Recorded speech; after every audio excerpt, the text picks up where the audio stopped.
नमस्ते। एक्सेल में #NA error देखकर अक्सर हम परेशान हो जाते हैं, है ना?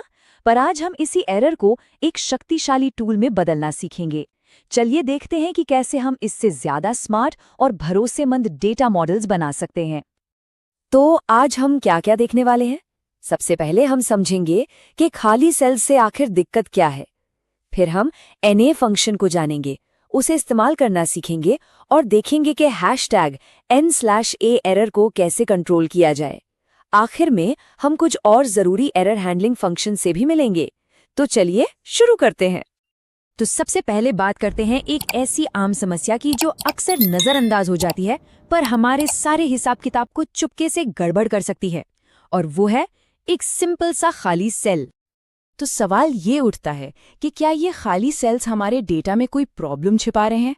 और इसका जवाब है हाँ, बिल्कुल। क्योंकि जब हम अनजाने में इन खाली सेल्स को अपने कैलकुलेशंस में ले लेते हैं ना, तो हमें बिना किसी वार्निंग के गलत जवाब मिल सकते हैं। तो इस खाली सेल वाली प्रॉब्लम का हल क्या है? यहीं पर एंट्री होती है NA फंक्शन की। ये एक बहुत ही प्रोफेशनल तरीका है ये बताने का कि यहाँ पर कोई डेटा या जानकारी मिसिंग है। अब देखिए, NA फंक्शन की सबसे खास बात यह है कि ये कोई गलती नहीं है। NA का मतलब है नो वैल्यू इज अवेलेबल, मतलब कोई वैल्यू मौजूद नहीं है। ये एक जानबूझकर दिया गया सिग्नल है जिसे हम खुद अपनी स्प्रेडशीट में डालते हैं ताकि पता चले कि यहाँ पर जानकारी मिसिंग है। और इसे इस्तेमाल करना बहुत ही आसान है। बस लिखना है =NA। हाँ, इसके अंदर कोई आर्ग्यूमेंट्स नहीं आते, लेकिन ये खाली ब्रैकेट्स लगाना जरूरी है। इसी से एक्सेल इसे पहचानता है। ठीक है, थ्योरी तो समझ आ गई। अब असली मजा तो इसे प्रैक्टिकल में इस्तेमाल करने में है। चलिए देखते हैं कि इसे असल में कैसे लागू करते हैं, और जब दूसरे फॉर्मूलेस के संपर्क में आते हैं तो क्या होता है। मान लीजिए हमें चेक करना है कि अगर सेल A1 खाली है तो डेटा मिसिंग है। तो हम एक फॉर्मूला लगा सकते हैं, जैसे A1 null AN, A1 × B1।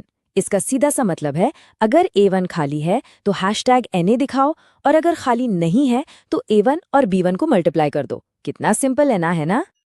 अब यहाँ एक बहुत ही मजेदार चीज होती है जिसे प्रोपगेशन कहते हैं। देखिए, इस टेबल में लागत वाले कॉलम में हमने =NA डाला है, तो जब कुल वाले कॉलम में हम लागत को मात्रा से मल्टीप्लाई करने की कोशिश करते हैं तो रिजल्ट भी #NA ही आता है। और मैं फिर से कहूंगी, ये कोई बग नहीं है, ये एक्सेल का एक बहुत ही स्मार्ट फीचर है।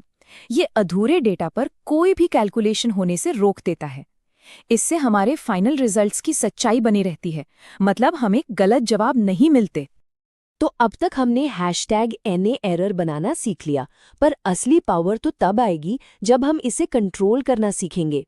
चलिए अब देखते हैं कि इन एरर्स के होते हुए भी हम अपने कैलकुलेशंस कैसे कर सकते हैं। देखिए, एक चैलेंज है। अगर हम एक सिंपल सम फॉर्मूला लगाते हैं ऐसी रेंज पर जिसमें कहीं भी #NA एरर है, तो सम का रिजल्ट भी #NA ही आएगा। तो हमारा पूरा फॉर्मूला इस एक एरर की वजह से रुक गया। अब हमें इसे मैनेज करना सीखना होगा। तो इसका समाधान क्या है? बहुत ही शानदार। हम सम की जगह समिफ फंक्शन का इस्तेमाल कर सकते हैं। हम एक्सेल को बता सकते हैं कि इस रेंज में उन सभी नंबर्स को जोड़ो जो NA नहीं है, और बस हमें हमारा सही टोटल मिल जाता है बिना किसी एरर के। लेकिन कहानी यहीं खत्म नहीं होती। NA फंक्शन तो बस शुरुआत है। एरर्स को मैनेज करने के लिए एक्सेल में फंक्शंस की एक पूरी फैमिली है जो हमें और भी ज्यादा कंट्रोल देती है। इस फैमिली में कुछ खास मेंबर्स हैं, जैसे ISNA। ये बस चेक करके बताता है कि सेल में NA एरर है या नहीं। फिर है IFNA, जो NA एरर होने पर हमारी मर्जी की कोई वैल्यू दिखा सकता है। एक और है ISRR, ये NA को छोड़कर बाकी सभी एरर्स को पकड़ता है। और सबसे पावरफुल है IF एरर, ये किसी भी तरह के एरर को पकड़कर उसे मैनेज कर सकता है।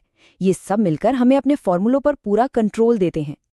तो अंत में सवाल यही है, हम कैसे इन जानबूझकर डाली गई गलतियों का इस्तेमाल अपनी स्प्रेडशीट्स को ज्यादा ईमानदार बनाने के लिए कर सकते हैं?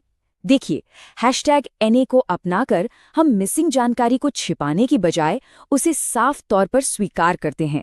और जब हम ऐसा करते हैं तो हमारा डेटा ज्यादा सच्चा और भरोसेमंद बन जाता है।